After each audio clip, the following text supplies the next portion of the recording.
Hi there, welcome to the YouTube channel. I'm back and it's time for some more Commander fun and games while we still wait for some new cards to turn up. I've been through the list of Innistrad Remastered and there's maybe a couple of cards I'll cover, but most of it's stuff that I've either covered before or really isn't that interesting as Commander. So we still hit the random button, and the first one we got for this week was Thassa, Deep Dwelling. Interestingly, all the Commanders this week have blue in them, so there's going to be a lot of lap over this week. Sorry about that, but they're the 4 random commanders we generated. But anyway, back to Thassa. 3 in a blue for a 6/5 legendary enchantment god creature. It's indestructible, doesn't become a creature until your devotion to blue is 5 or more, so 5 of the cards you have in play have blue pips in them. And then at the beginning of your end step, exile a target creature you control, return it to the battlefield under your control, and then 3 in a blue and tap another target creature. Yeah, kind of turns up occasionally. You see Thassa, I've played Thassa a couple of times, and I really need to have a look at it because the blink ability is something you usually see in blue-white. Brago springs to mind. Tapping down creatures does have its upside occasionally when you want to get the last few points of damage through, but again it's usually as a secondary colour, not the main commander. So this one I found a little bit challenging, but we've done it, we've had a go at it, and this is what today's deck looks like for Thassa. Okay, so let's start at the beginning then. 30 creatures in the deck, lots of them have comes into play abilities, starting with Cloud of Fairies to untap a couple of lands. Flibblethit the Lost enters the battlefield, draw a card. If it entered from your library or was cast from your library, you can draw 2 cards. So we're going to blink this in and out occasionally, get the extra card. That's fine.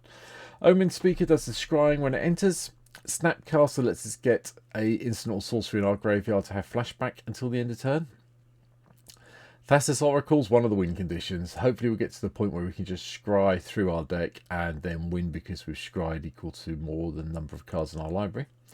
Watcher of Tomorrow for the whole hideaway bit comes into play. Do the hideaway bit, blink it at the end of turn. The Watcher of Tomorrow leaves the battlefield. We get the exiled card in hand. It comes back in again. Rinse, repeat. Works nicely. Ether Channel just give us a way of getting some flying defense, bouncing things or card drawing, depending which one we want to blink when Thassa's in play. Dragon Turtle's quite good fun. When it enters the battlefield, tap it and up to 1 target creature an opponent controls. They don't untap during their controller's next untap step. So, yeah, okay.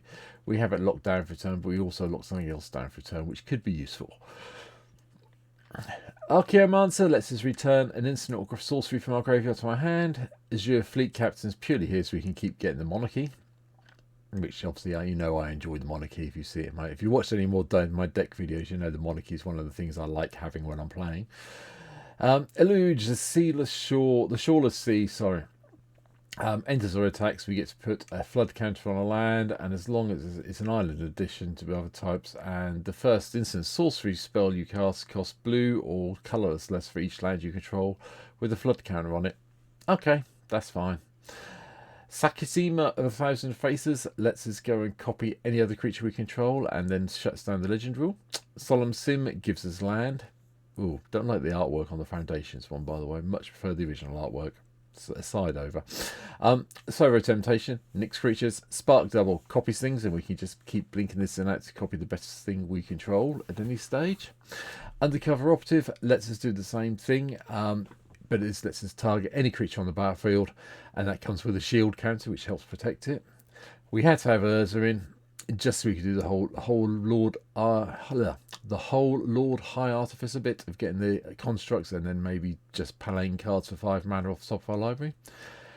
Venser, Shaper Savant, return target spell or permanent to its owner's hand. First time you play this will be acting as a counter spell. After that it's a bouncy when Thassa's in play.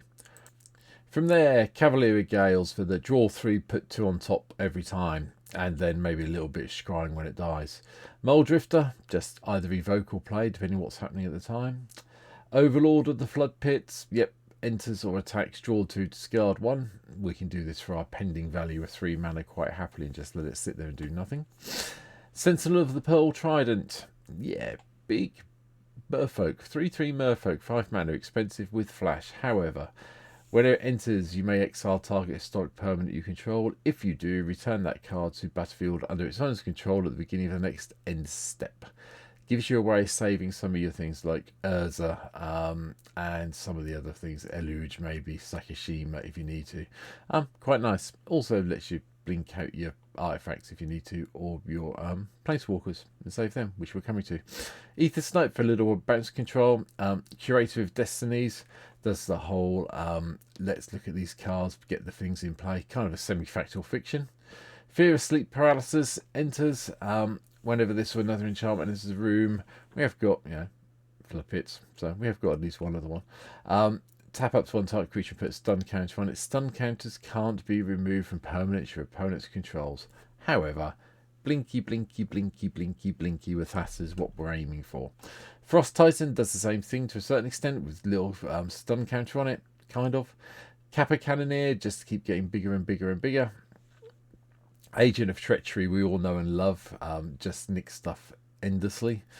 Divian Primordial lets us do, you may cast up to one target instant or sorcery card from that player's graveyard without paying its mana cost, and that's for each opponent, so nice when it enters play, especially if people have been playing things and put them in their graveyard. And Inspired Sphinx, right at the end, enters equal to, when Inspired Sphinx enters the battlefield, draw cards equal to the number of opponents you have. Sorry, tongue-tied this morning. Always going to be able to draw at least one, aren't you? And then a little bit of way sinking your mana into it to get some Thopters to help out a little bit more. Planeswalkers, we have 4 for a change. Jace, we have Party Jace. We have Jace, the Wielder of Mysteries, so if we do empty our library out, we win the game. Teferi, Master of Time for the draw and discard ability and playing him during opponent's turns. And then Teferi, Temporal Pilgrim, again, whenever you put a loyalty counter, whenever you draw a card, put a loyalty counter on Teferi, draw a card, so on and so forth. It's all pretty good, pretty much standard, and we get there with it with this Thassa. Spells, not many, but they're all key. Counterspell, Cyclonic Rift, Mana Drain, Mana Leak, Ghostly Flicker, Aetherize, and Cryptic Command. Gives us all our control. Because we'll be able to return things of some of the cards we've got when Thassa's in play, that should be enough to get us through. Artifacts, all purely mainly ramp. Mox Tantalite, Soul Talisman, the Elixir for when things go pear-shaped, Soul Ring, Arcane Signet, Mind Stone, Sapphire Medallion, Sky Diamond, Thought Vessel, and Panharmonicon to double up on some of the comes into play abilities. So we have a lot of the creatures, which obviously works really nicely with Thassa. And then we have a few more enchantments. Storm Chaser's Talent gives us the Yotta, the red one when it first comes to the player of prowess. Then we get to return an instant sorcery, and then whenever we cast an instant sorcery spell, we get some more otters when we get there. Wizard class for no maximum hand size, draw a couple of cards. When we draw cards, chuck around +1/+1 counters. Gossip's Talent for surveilling when creatures enter. Whenever we attack a creature, power through unless it can't be blocked. And then whenever a creature you control deals combat damage to a player, you may exile it, then return it to the battlefield under its owner's control. All coming through with this deck. Mirror Maid, just to copy one of our artifacts for enchantments. Oath of Jace for more card draw and scrying once we have a few of our planeswalkers in play. Card draw Aristic and the Biden Thassa. It's quite fun doing the whole 1 and blue, making creatures your opponents control attack this turn of Able. And that does kind of put people off if they're trying to hold back to save themselves. Leyline of Anticipation, hopefully we'll get to enough start in hand, but that does mean we can play everything with Flash. Virtue of Knowledge, just as another way of doubling up on our comes into play abilities. One with the Multiverse, so we can start playing at least one card a turn for free. Same with Mirrored Room and Fractured Room.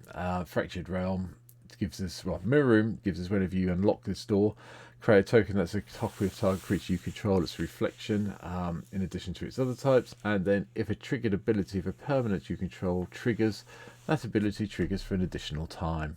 Yep, another way of doubling up on our triggers. That's fine. Finally, I wanted to do it. I'm playing a mono blue deck. I had to have Omniscience in the deck at any stage. So from there, we have this land selection. Ash Barrens for a bit of basic land cycling, then Blaststone to give us another way of controlling the board if we need to. Broker's Enclave, hopefully we have creatures with power 4 greater, especially if Thassa's active. Nice 3 mana draw card. Broker's Hideout to go and get the islands we need, Castle Venturous for the Scrying, Command Tower, Evolving Wilds, Flooded Strand. You know the selection of things I'm coming to. Khan's Bastion's here because we do have the Planeswalkers and I would like to proliferate and try and get their ultimates off if I can. Mikoko at the Centre of the Sea for the extra card draw. Mirrex to activate, well, to give us basically Phyrexian Might tokens if we need to do some extra attacking and do some damage that way. Quite nice if we get the whole toxic bit in with a little bit of proliferation. Does, you know, eventually gives us a very slow win condition, but maybe if the game's stalled out, it's doable. We are playing the off-colour sack lands just to go and find the islands. We have 14 of them. Nykthos is here. Obscura Storefront, Path of Ancestry, Temple of the False God, Reliquary Tower. The usuals are here, but that's it.